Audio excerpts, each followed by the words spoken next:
Welcome to episode 37 of the Family Geekery podcast. I'm Amber, and today I've got a special guest with me. Sundar. So today it's just the two of us because we're going to be talking about card games, deck building games, and this is something that neither my dad nor Danny know very much about. So it's just going to be the two of us today. Woohoo! Yep. So we've got friend of the family who is our local expert on card games. That's me. Yep.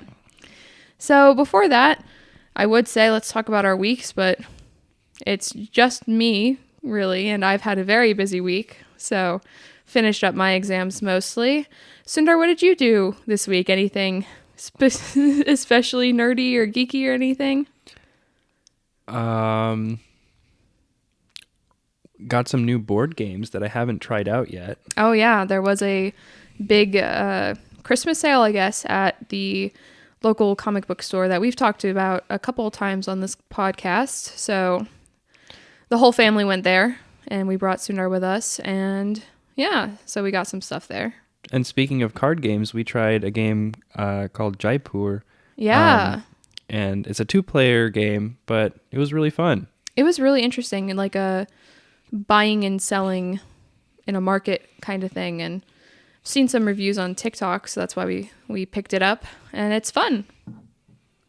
Also, the Game Awards happened over the weekend, and I was pleased that Arcane won Best Adaptation. Didn't really care about anything else except Stray did win at least one award, and that's what I want. That's what I wanted. So. And of course, there was Flute Guy. And Flute Guy, gotta shout him out. Gotta shout him out. He's gotten a lot of attention, but we'll give him some more. All right, so yeah, that about covers it. So let's get into the deck building card games.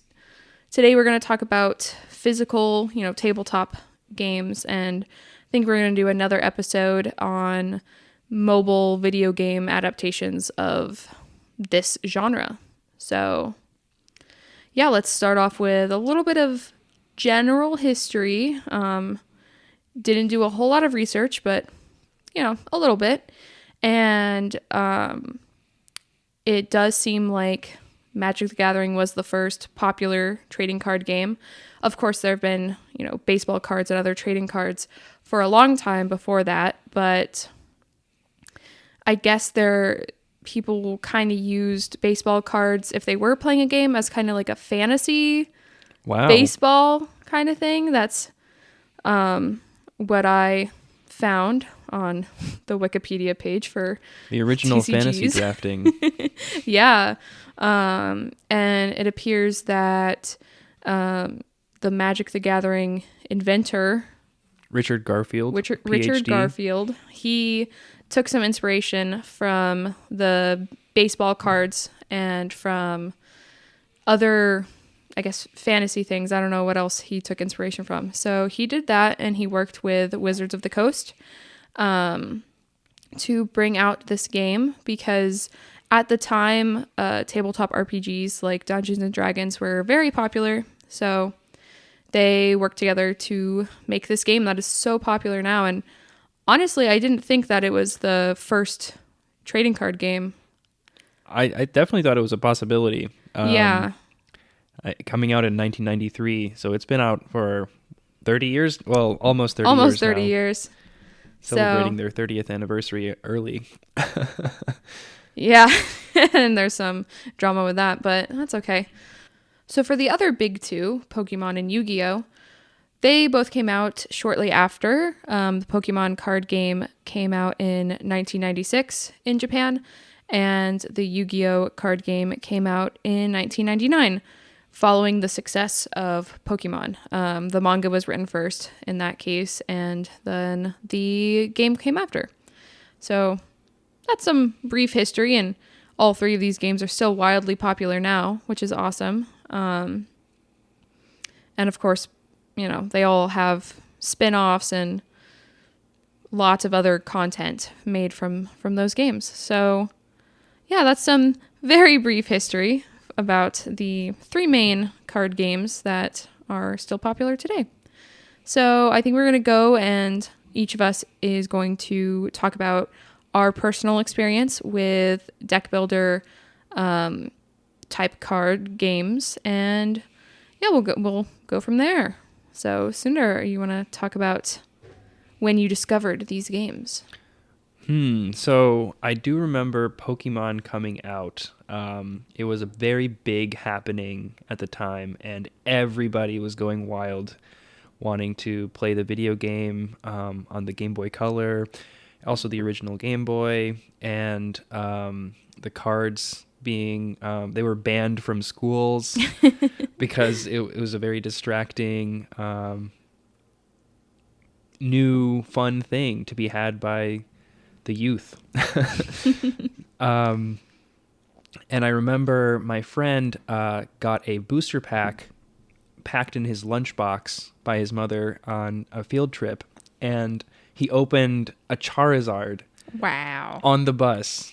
It was so exciting. If only he still had it today, because that would be worth a lot of money. Big bucks, but a kid wouldn't know that, I guess. Right. And so a lot of people only collected the cards. They just, they're fun to look at, especially the foiling. It's sparkly. But I personally wanted to play the game, so I got into the deck building aspect of it and bought a couple of theme decks. I don't really remember which of the packs that I ended up getting, but they kept coming out with new sets. I remember there was a Team Rocket based set, and there were dark versions of every Pokemon. You needed to have the specific dark evolution in order to get to the next evolution, and things like that in the card game. So they had alternate versions of Pokemon well before they even had all these Alolan and other regional variants. The things that I know. And along with the trading cards, there was also a Game Boy game that came out alongside of that. I don't know exactly when that was released, but it was also in the Game Boy Color era.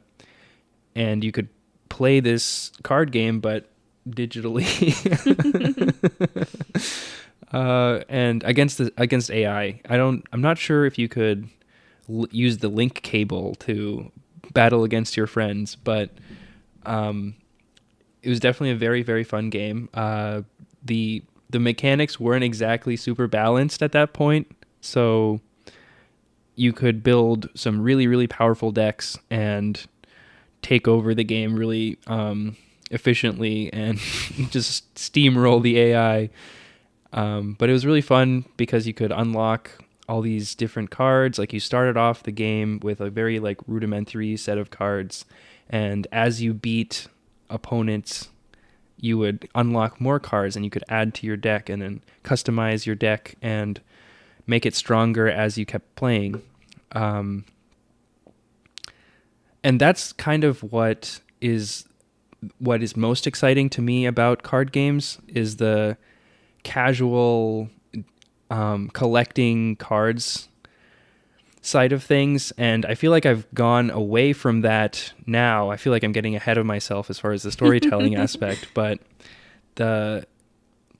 I wish I could go back to the time when I was very limited in my card collection and I had to use what I had to build something, and use that to play against my friends who are also in the same situation where they were only using what they had to build something. And so we didn't all have the most powerful cards. We had one or two powerful cards, but we weren't going to see them every single game all the time. But yeah, so after the Pokemon craze, or while the Pokemon craze, the Pokemon craze went on and on and on, but I remember in 5th grade, my friend got me a starter pack of Magic the Gathering. And Ooh. Yeah, it came with a CD-ROM, and you could play on the computer against AI again. But also it came with some pre-built decks and some booster packs, and all of the mechanics in those decks were very basic and just to get you started with the game. But my friend was kind enough to also give me some of the cards that he had collected over the course of playing the game. He had been playing for a little while already at 5th grade. Who knew? But that's when I got bitten by the magic bug. And I thought you were going to talk about some traumatic experience I've never heard before, being bit by something. No, just the smell of freshly opened cards. Oh my goodness. That is like one thing that is still etched in my brain, going to the store and buying like a theme deck and opening the packaging and then smelling the cards. That new card smell. It's like a new car smell, but no, it's its own thing. It's so cool. Lately, I don't think I've been smelling my cards, but maybe I should give them a whiff. How similar is it to the new book smell? That's something readers love. It's probably similar. I'm not sure though. I'm not a big reader. Yeah. But yeah, now since then I've played Magic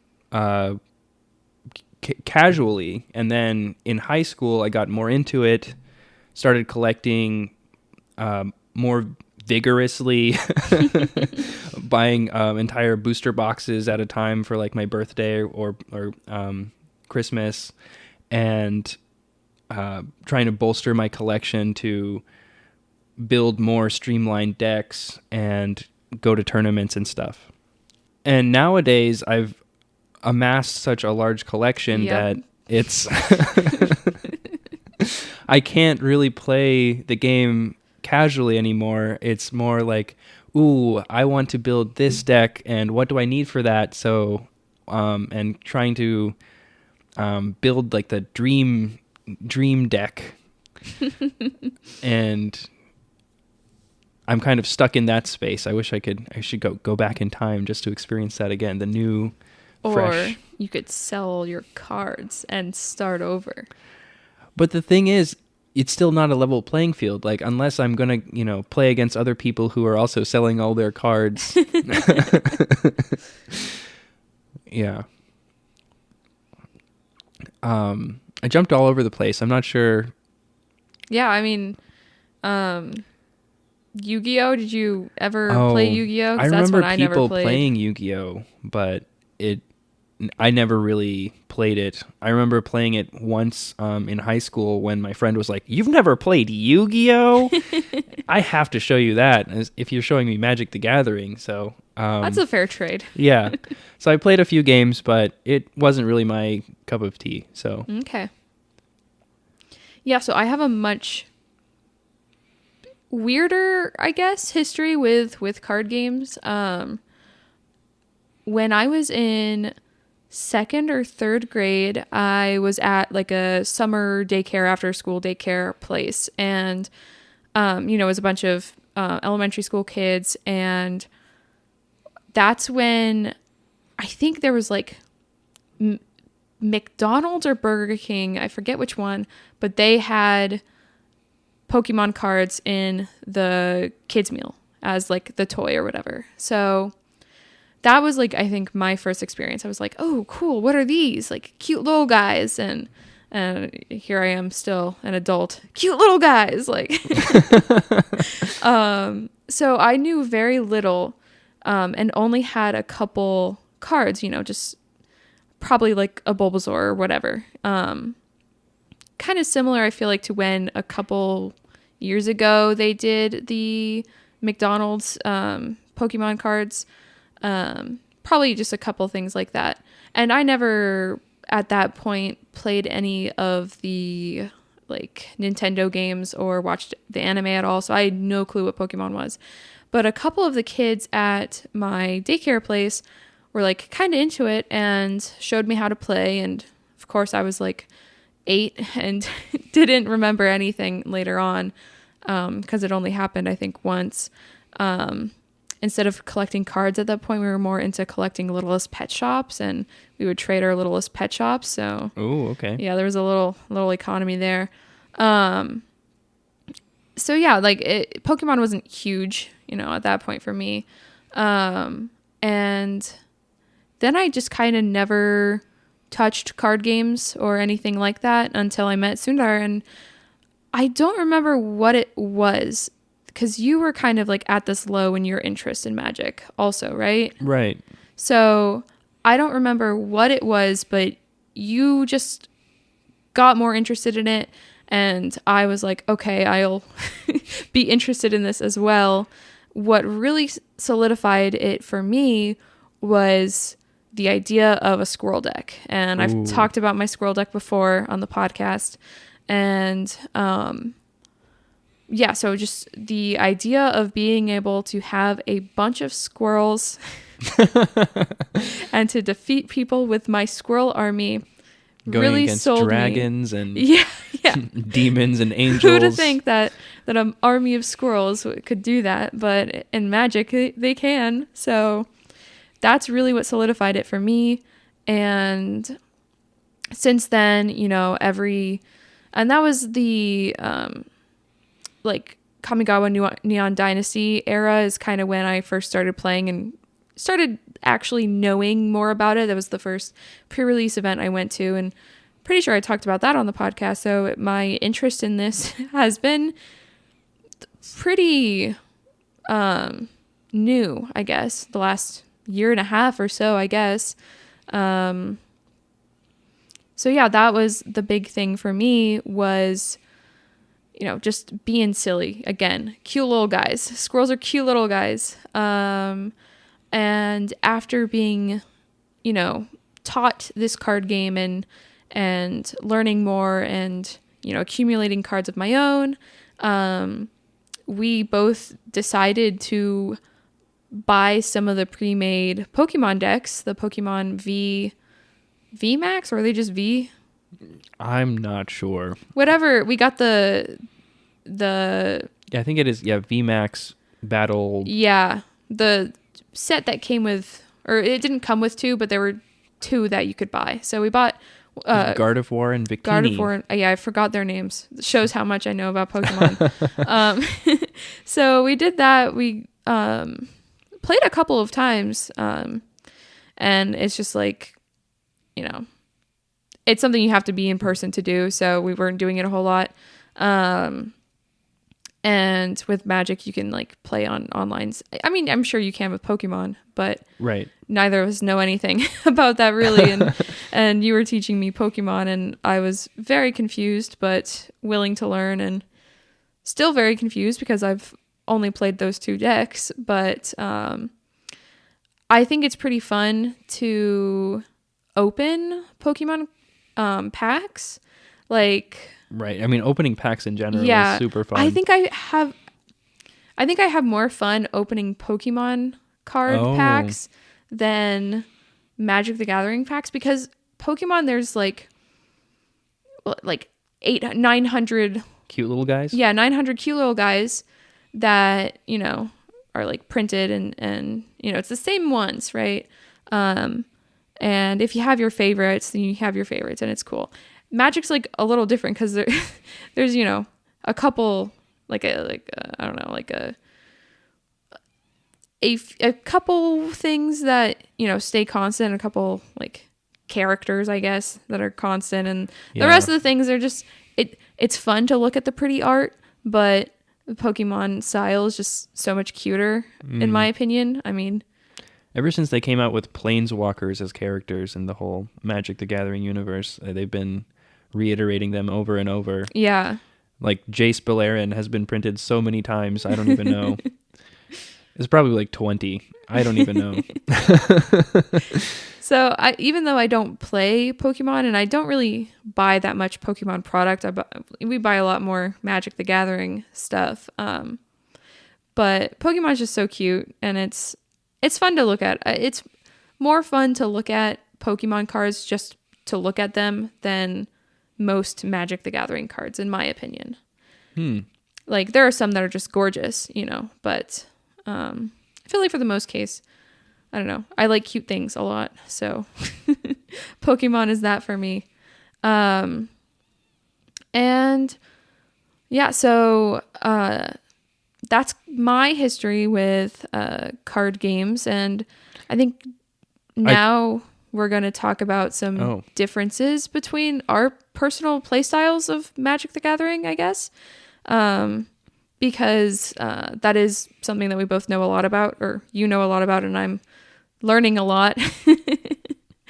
But I've said this before on the podcast when the couple of times I've mentioned Magic, and that I like Commander a lot, and my scroll deck is a Commander deck. And, when I go play at pre-releases is usually the only time that I go play at a card shop.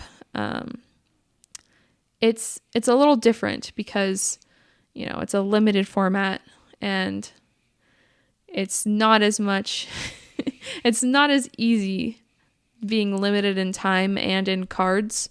So I thought of an analogy that might help explain all of this.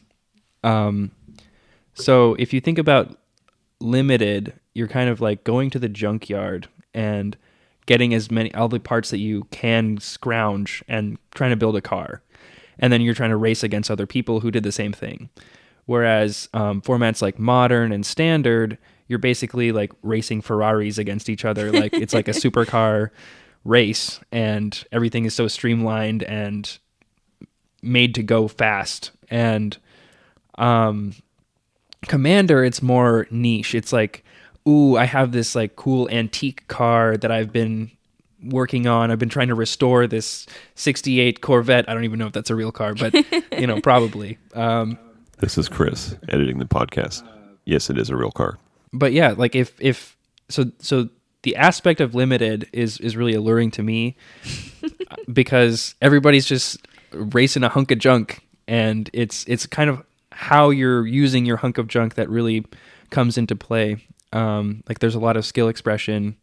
Yeah, I think that's why I dislike it a little more, is because I don't have a vast knowledge of all of Magic the Gathering and all of the possibilities and stuff. I have my couple decks that I've built and curated to be exactly what I want them to be, and I can pilot that pretty well. But then if I'm forced to play a different play style or anything like that, it's a little hard for me. So yeah. I don't know. I also think that limited kind of brings me as close to the casual Magic experience as possible. I feel like the casual Magic player, with going to the same analogy that I had before, was driving your like parents' hand-me-down car. Right? It's not, you're not going to the junkyard, but it's not a Ferrari. And you do what you can, but it's not the best, but it's not the worst. Yeah. Race a minivan against a Ferrari. Let's see exactly. how that goes. Yeah, no. I've tried that. Yeah, no, I went to a tournament with my 75 card elf deck with like a bunch of singleton cards and just random things, and playing against people who were playing standard and had like 4 copies of every card, had a really streamlined strategy, and I got destroyed. It was not pretty. Yeah, standard isn't something that I've dabbled with like at all. We played like once against each other, and I watched you play against one of our other friends. And I don't know, another thing I like about Commander is the multiplayer like aspect of it. Yeah, the multiplayer aspect is cool. It's kind of a double-edged sword because it's so fun unless you're getting singled out and targeted a whole lot, or unless it's taking 3 hours to play the game, which does happen. It's really hard to find a good balance with Commander, and that's also something that deters me from playing it as much, because I mean, yes, the best Commander game is a really great experience, but it happens so rarely. I guess if you really know your play group and know the decks that they're bringing to the table, and then try and balance everything out that way, it could be more fun. But yeah, It's definitely difficult to find a good game of Commander. Yeah. Something I forgot to mention earlier that I don't know, makes me feel like a little bit like I'm in your shoes, like in this dynamic, is at my work. So I have an internship and I work with kids. Some of them have been interested in Magic lately, and these are like middle school aged boys. And so, you know, I hear them talking a lot about things, and mostly it's Minecraft and Terraria and stuff like that.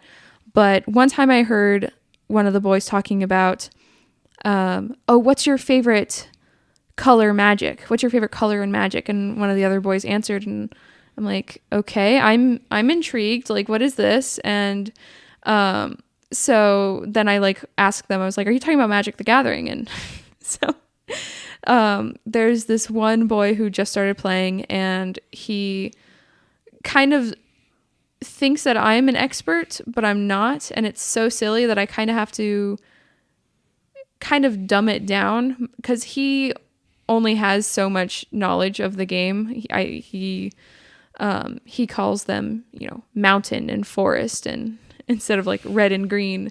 And I'm like, oh, let me like stop talking in my like more knowledgeable thing and call these like call it an island and not blue like you are. So it's kind of silly for me to be in a position where I know more and I'm talking to someone who may not know what all of the keywords do. Mm-hmm. And it's so funny to experience that and then come back and play with you and get destroyed every single time we play because you just have infinite more knowledge than I do. I'm sorry. That's okay. The lore, I don't know the word, the paradigm that Magic is that showcases is really cool. Like we were mentioning planeswalkers before, but each player is basically a planeswalker. And so that's when you play the planeswalker cards, you're just enlisting another powerful entity to come help you, right. and then they have to be loyal to you in order for you to use their powers. Yeah. But you're with the mountain and island thing, you're like drawing mana from these sources and then using them to shape these spells and like summon them and do cool stuff, and all of the whole, I don't know what you'd call that.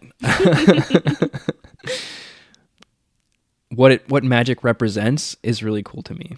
Nice. I like that, you know, they've done some, I don't know if it's necessarily a collaboration, if they're collaborating with Dungeons and Dragons, which is also Wizards of the Coast entity, but they've done the Dungeons and Dragons sets, and we were watching the Game Awards, and there was a trailer for the new Baldur's Gate game, and you know, at the end of it, some guy pops out of a mimic, and I'm like, oh my god, it's Minsk, and I know that just because of Magic the Gathering. Where's Boo? Give him his hamster. So it's given me a tiny bit of knowledge about Dungeons and Dragons because I've also got very limited knowledge on that. So agreed. Yeah, I've never really played Dungeons and Dragons. We played one time, but it was kind of a very casual. Yeah. And we didn't really learn very much, I don't think. So at least I didn't. I didn't really learn much either. But no, I just think it's so cool that, you know, they do these collaborations. Also, like, there's going to be a Lord of the Rings set, an entire set with Lord of the Rings. And they just, like, put out these Transformer cards. And, you know, Secret Lair is always doing all these, you know, collaborations with artists. Recently and there was the Warhammer collaboration, yeah, and they came out with 4 commander decks. 4, yeah, I think so. Yeah, which all are super expensive, but you know, pretty crazy cards in there too. Yeah, so it's just so cool how this one game that's been around for almost 30 years, you know, it's coming up on the 30th anniversary. with the fake cards that sell for $1,000, but you know, that's okay. They're official proxies. Official proxies, okay. Let me copy and paste that and print it out on my Cricut. Yeah. No, but it's just so cool how something has been around for this long, and I don't know. And they've got like comic books and stuff now, and there's always been stories. Yeah, like there have books. been full-fledged novels. Yeah. I've never read one, but I love the lore aspect of games and things usually. So, you know, even just going on the wiki and, you know, reading about Atraxa and, you know, who's a very small character, but might become a bigger character, and Phyrexia one becomes all, or all will be one, whatever it's called. But yeah, I don't know. It's just so cool to me how that happens. Yeah.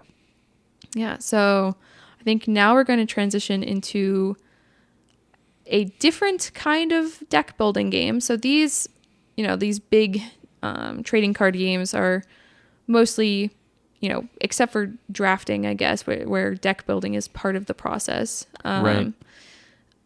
Most of these, you do all of the deck building outside of the game. You build your deck, you know, figure it out, and then you play it, and you play it against people. Now we're going to transition to the few games that we've played that are essentially deck building at their core. The game itself is deck building. So Right. So I was exposed to the game Dominion about a decade ago, I guess. And it's a deck building game at its core. It's really fun. You start off with a few gold pieces and then pieces of land. Like each of these are represented by a card. And you start with a deck of 10 cards. So you've got like 5 gold pieces and 5 lands. And the lands are just worth points. Like you're trying to amass the highest amount of points by the end of the game. And that's how you win. And the gold allows you to buy other cards that are available in like a marketplace that's available for all players to see and buy from.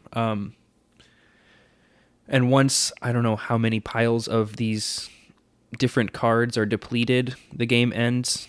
But every turn, you draw 5 cards, and you play as many as you can. And you, every time you purchase a card, it goes into your discard pile. And then once it go through your entire deck, you shuffle everything back in and keep going. So if you start off the game by buying all the point cards, you're going to be drawing the point cards, and they're totally useless when they're in your hand. So you need to find a balance of building an engine so that you can buy more stuff. And then towards the end of the game is when you want to be amassing all the points. Very interesting stuff. And then I also played a game called Ascension, but I only played it once. And I think you're doing collaborative deck building to fight against some kind of monster or something. Or maybe it was you go against someone and you're trying to defeat the monsters, and if you defeat the monsters, you get the points, and I don't know. I don't remember. That sounds similar to one that I've played, which is Legendary, a Marvel deck building game where you start off and you can buy heroes from the store, and you need to have a certain power or something to defeat like the big villain. And when you get the villain, I think it either like helps you or you just get points for it or whatever. And that's one I've only played once, but it was super fun when I played it. But it was also a long time ago. But one that I've played recently and absolutely adore is T-Dragon Society. And that is a card game where you play as one of 4 dragons, and there's an expansion with 4 more dragons. But you play as one of 4 dragons that's based on tea. And I absolutely loved the concept. saw them when they were, just trying to get people On to support Kickstarter, them. right? Yeah, on Kickstarter, and didn't have the money at the time to kickstart them because I was probably still in high school or whatever. But then I realized when the game came out that I really wanted to play it. So we got it. I love it. I've played it so many times. Each dragon has its own like stat that's kind of similar. That's its special stat, and I don't know. And there's seasons. What makes this game interesting is there are 4 seasons in the game, and each season has a couple objectives that you can buy, because you can buy items or you can buy these other things that can get you points. And when the cards in the season are bought, then the next season comes, and at the end of the game you count all the points in your deck, and whoever has the most points wins.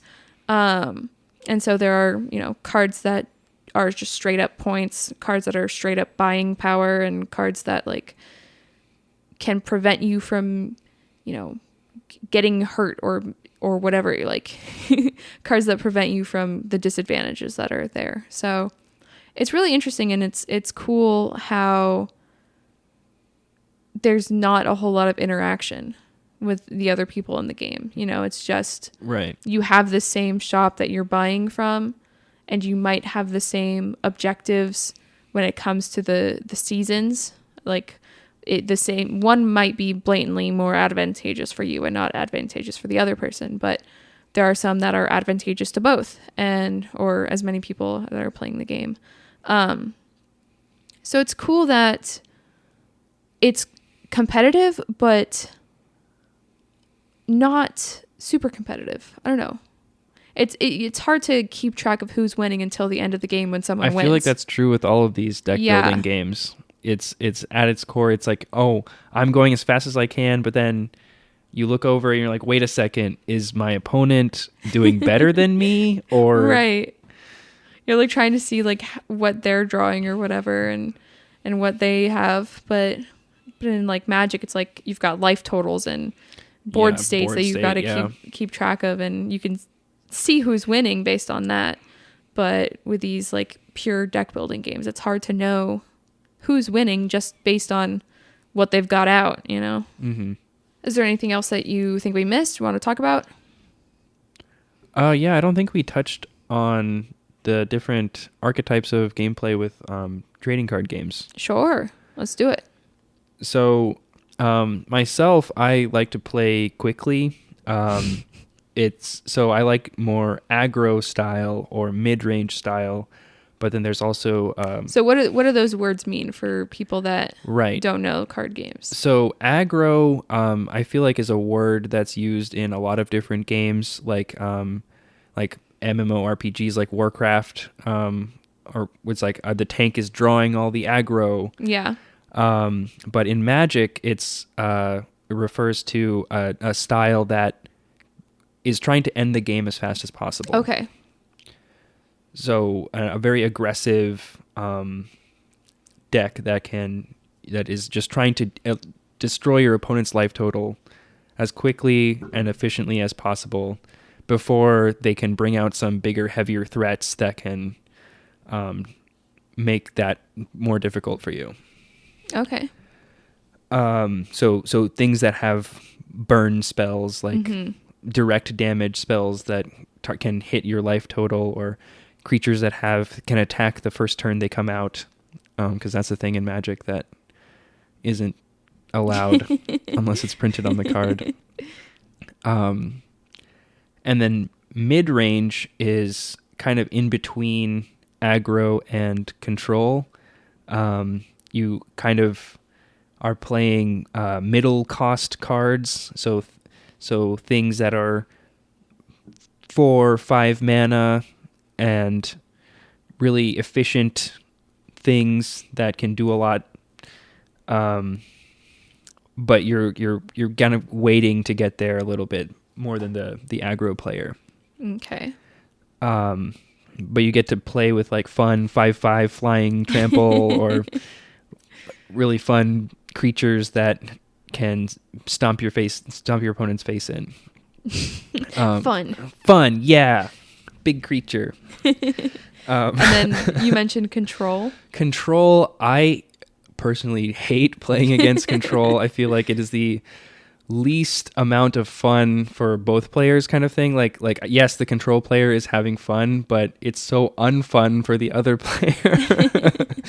But basically, you're trying to control the game. So you stop your opponent from doing stuff. Or if they do stuff, you counteract it by destroying it. Or basically just cleaning the board state until you get to a point where you can win the game. Okay.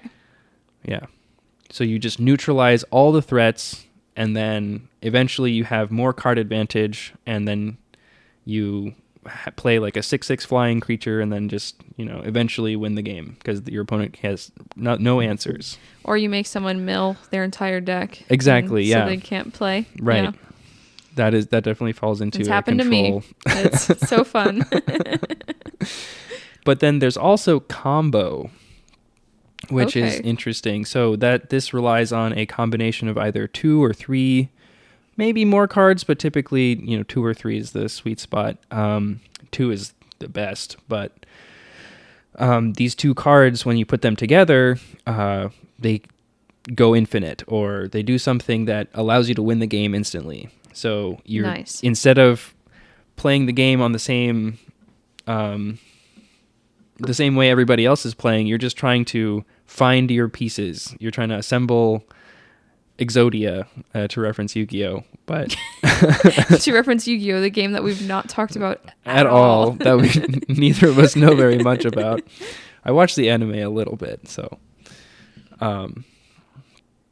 But yeah, and then of course there's hybrid styles where you have a combo, but that's not necessarily the center point of the deck, and things like that. This becomes more prevalent in Commander, where you might be running a way to win the game instantly if you draw it, but that might be a alternate win 2 condition. in 100 chance. 2 in 99, I guess. Well, minus your commander. Well, you start off with drawing 7 cards, so Yeah. 92.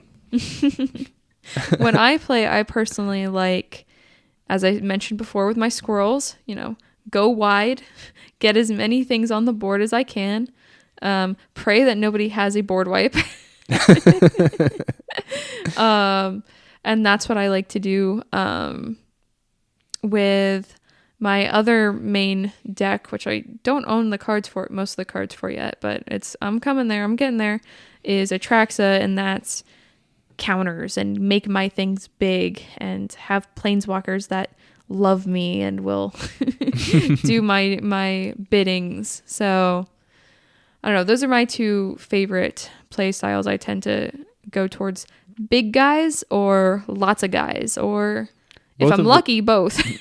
Both of those are, I think, mid-range styles. Okay. Yeah. Yeah.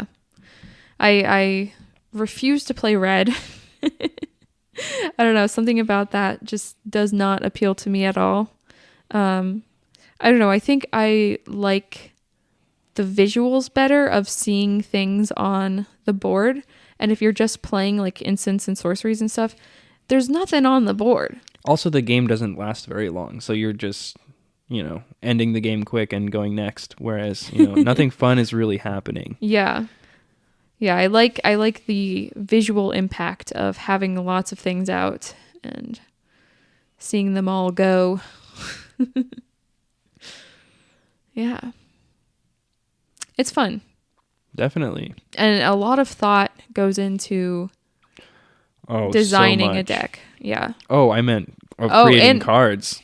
Oh, yes, that too. Like from hiring artists and coming up with the concepts, but then refining, how much mana does this card cost? And right. How much power and toughness does this creature have? And what are its creature types even? Yeah, and Magic the Gathering puts an entirely new set out every few months. 3 months-ish. Yeah, it's crazy.